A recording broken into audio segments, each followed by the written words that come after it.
Isang magandang araw po sa ating lahat at muli po ako po ay bumabati po sa inyo sa Luzon, Visayas at Mindanao, sa ating mga kababayan at sa iba't ibang panig po ng mundo. At sa oras na ito ay meron po akong muling ipaparinig po sa inyo sa pamamagitan po ni Sangkay Janjan tungkol po dito sa ipinamahaging bigas. Pakinggan po natin. Ang opisyal na pagsisimula ng pagbibenta ng tig 20 pesos kada kilong bigas sa Cebu City. Ang detalye sa balitang pambansa ni Jessie Atienza ng PTV Cebu Live. Jessie. Yes, live pa rin tayo ngayon dito sa Cebu Provincial Capitol Grounds kung saan na espesyal ang araw na ito dahil hindi lamang yung araw ng mga manggagawa yung ating idinaos, kundi kasama na yung opisyal na paglulunsad ng pagbibenta ng 20 pesos kada kilong bigas na una nang ipinangako ni Pangulong Ferdinand R. Marcos Jr. Mapapansin nyo mga sangkay, pangako na po yung nilalabas po nila ngayon.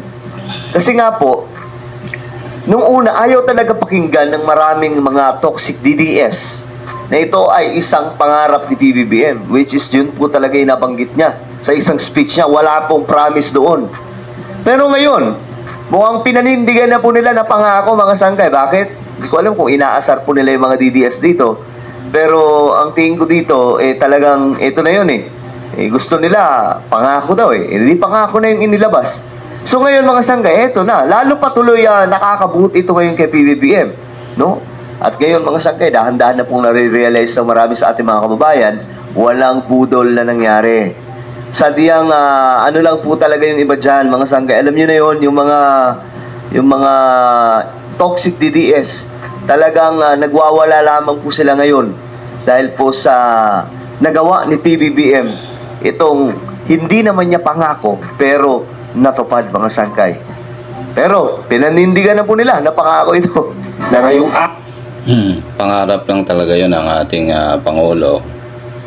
Pero binalita na rito na sinabi na pangako. Ayan. araw ay naisakatuparan na. Maaga pa lang inilatag na ang sako-sakong NFA rice. Inagahan rin ng mga mamimili ang pagsama sa pila upang makabili ng abot-kayang bigas na kanilang inaasam. Grabe. Dito sa area na ito, Tanda nyo? Hindi po napigilan mga sangkay kahit po binanatan po yun ni VP Sara na ano daw, pangit daw ng bigas. ay makikita naman ng mga mamimili at ang publiko kung ano yung quality ng NFA rice. Lapit lamang ng konti, ito yung bigas kung na mabibilihan nila dito. Ayan, sinuri din ng ilan sa mga Ang nakakalungkot lang po rito, ano po mga kababayan, sa halip na ang ating Vice Presidente na inihalal po natin ay tumuwang dito po sa gobyerno dahil siya ay nasa gobyerno Ang nangyayari pa sa halip na tumuwang siya pa yung nagde-discourage doon sa ginagawa ng ating gobyerno, ang ating Pangulo. Ano po? Nakakalungkot, ano? Tuloy po natin. pinili at inamoy ang NFA rice na nakalatag.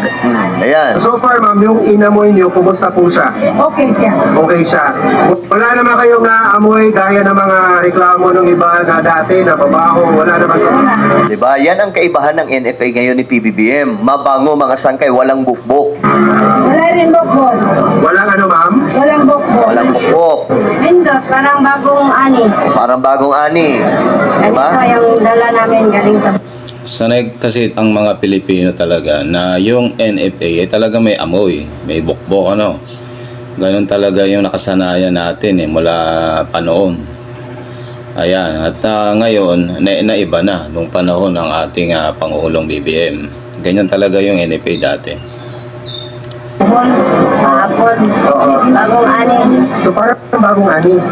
Actually guys, bagong ani daw po talaga yan kasi galing po yan mismo sa mga magsasaka. Ang kinagandahan po ngayon sa gobyerno, binibili po mismo direkta sa mga magsasaka itong mga palay nila mga sangkay at hindi po binabarat yung mga magsasaka. Kasi gobyerno ang bumibili pero pag mga negosyante yung bibili niyan, naku po, sigurado, barat na barat yan. So yan po yung good news talaga ngayon mga sangkay. Alam nyo, masarap itong NFA rice. Akala nyo lang, hindi masarap yan. Ako, Diyos mio marimar. Pag mga galing po sa mga bagong ani ng mga kababayan po natin, alam po natin yan kung gaano kasarap. Okay. lang, okay na eh. Ni Agriculture O yung mantika Secretary lang. Francisco Chu Laurel Jr. ang ceremonial selling sa mga unang mamimili. Nagsagawa pa ng demonstration sa pagsasaing ang kalihim kasama ang Cebu Provincial Government at si DOT Secretary Cristina Garcia Frasco at sabay pang kumain kasama ang mga panauhin. Ito ang iluto sa atin ng ating Pangulo at talagang nakatutok po yung Pangulo natin ng ating bansa dito sa proyekto nito at sinusuportahan talaga niya ito ng tuloy-tuloy. Actually kahapon nag-usap kami sa Malacanang halos araw-araw na actually at sabi niya ito na talaga at finally magagawa na natin. Good faith lang naman kailangan natin sa kapwa Pilipino. Think about it. Yung mga farmers natin, they really need this. Grabe no, first time po ito nangyari, nagkaroon po ng ganyang klaseng kababang presyo ng bigas. Parang bumalik po tayo ng 90s, ganun. That's their livelihood. And because of this 20 peso per kilo rice, ang DA bibilhin lahat eh. There's already market. Correct. Tiniyak naman ng Department of Agriculture at ng National Food Authority na sapat yung supply ng NFA rice na kanilang ipapamahagi sa ating mga kababayan dito sa iba't ibang bayan at lungsod na sakop ng lalawigan ng Cebu. Ito ay para masiguro na lahat ng ating mga kababayan na kahit nasa malalayong lugar ay matitikman din nila yung 20 pesos kada kilong bigas na programa ni Pangulong Ferdinand R. Marcos Jr. At yan muna ang So yan, mga sangkay, hindi po napigilan ng mga banat ni VP Sara ang mga kababayan natin, no? Na talagang excited makatikim ng 20 pesos na bigas. Ngayon, ito pa mga sangkay, ang balita. Mga Cebuano, lubos daw ang pasasalamat kay PBBM sa 20 pesos na bigas. So tingnan natin. Lubos ang pasasalamat ng mga Cebuano kay Pangulong Ferdinand R. Marcos Jr. Naku, hindi magugustuhan nila VP Sara yan. sa programang 20 pesos kada kilong bigas. Ang detalye sa Balitang Pambansa ni Nina Oliverio ng PTV Cebu. So, Hindi maitago ng mga kapatid nating Cebuano ang pagsasakatuparan ng 20 pesos per kilo na bigas na programa ni Pangulong Ferdinand Marcos Jr. na inilunsad ngayong araw dito sa Cebu Provincial Capital. Kabilang na dito si Tatay Elliot, na dumating ng alas 9 ng umaga para bumili ng 10 kilo ng bigas grabe. 10 kilos na bigas yan, guys. para sa kanilang pamilya. Malaking tulong anya ang murang bigas dahil makakaipon tipid siya ng 300 piso sa pagbili ng 10 kilo ng bigas sa isang linggo. Ganun po yung laki niya pong natipid. 300 piso sa loob ng saling. Napakalaking bagay po talaga niyan sa mga tulad po natin mga mahihirap. Ano po. Kita nyo na. Bit ang nabili, sinamahan namin si Tatay Elliot na agad umuwi sa kanilang bahay at nagsaing ng nabiling murang bigas.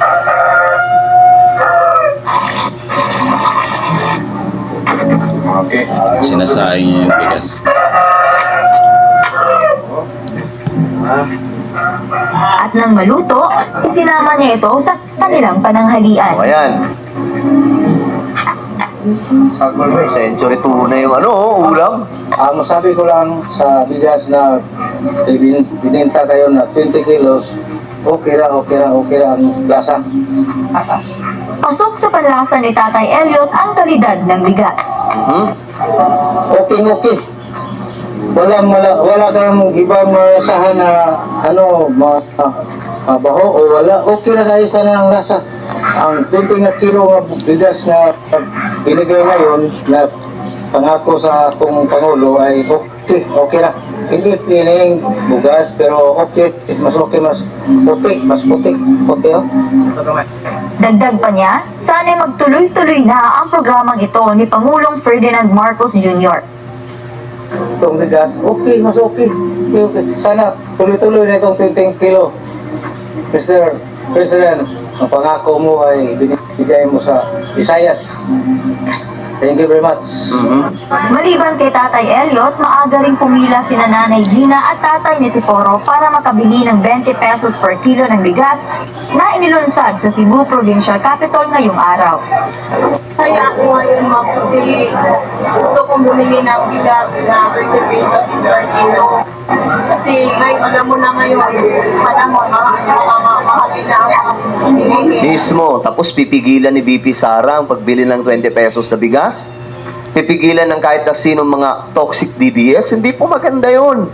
Diyos mio, Marimar, ito na nga lang po yung pagkakataon na yung mga kababayan po natin. Kahit pa paano napapaginawa ang buhay sa ginagawa po ni Pangulong Bongbong Marcos. So, di ba? Malaki na ito may tutulong sa pamilya ko. Yung ibang budget, iba na lang, bilihin namin. Mismo. Pangulam na lang. Yung natupad na ni Presidente yung pinakabigyan na 50 pesos per kilo ang bigas. Samantala, dala ang kanyang walker, hindi mapigilang mapangiti ni Tatay Niciforo dahil sa wakas, natupad na raw ang pangako ng Pangulo na makakabili sila ng murang presyo ng bigas. Pumunta kami dito dahil mayroong bigas na tagmaintihan dito. Bibili kami ng bigas. Mayroon din no? Maliban po sa mga bigasan, mayroon pong mayroon pong mga paninda pang iba eh. Mga mura lamang po siguro yan, mga sangkay. Para sa inyo, ano po yung, gaano ba kahalaga yung programa na ito? Malaga ito dahil barato ang bigas. Yung mga mahirap, nakabili ng bigas na barato. Diba? Tapos sasabihin ni VP Sara na pagkain ng baboy, Diyos mio, Marimar. Salamat kami ni BBA. Majority po talaga dyan talagang mahihirap po talagang makikinabang. Kaya nga po ako natutuwa po dyan dahil kahit hindi man ako makabili niyan, talagang maraming mga mahihirap na makikinabang po sa programang yan, mga kababayan.